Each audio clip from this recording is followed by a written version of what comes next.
This is the New England Primer. It's a very important book in our educational history.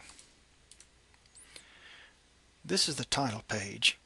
It doesn't have a date of publication, but this is likely from the early 1800s, perhaps as late as the mid-1800s. Originally, these began printing in late 1600s. The exact date is not certain, but this was an extremely popular reader for a couple of hundred years. Certainly it was almost the exclusive reader for the first 100 years or so. Very widely used. As you can see from this page, we have a woodcut on the left-hand side. A woodcut is simply what we think of today as a picture. But of course photography had not been invented at this time. So they actually had to make cuts, carvings into wood, and then they would print these in the old process of having type and actually carving it into there and have it pressed down on a piece of paper to make the impression. So this is a woodcut showing a picture of a schoolhouse. One of the prominent features of the book would be the alphabet, of course, as it's a reader.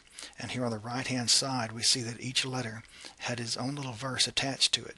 So A at the top right stood for, "In Adam's fall, we sinned all. Thy life to mend, God's book attend.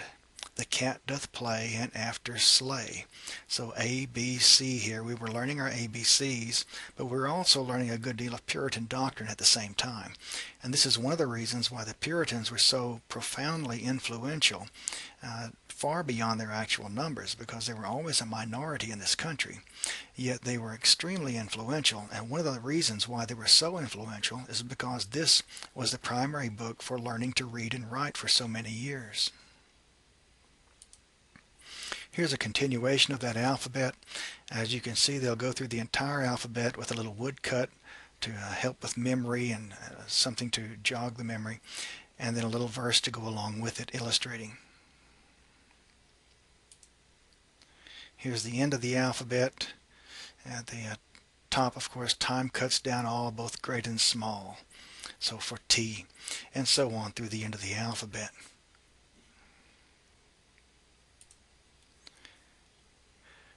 It had many other things that have come to stay with us over the years.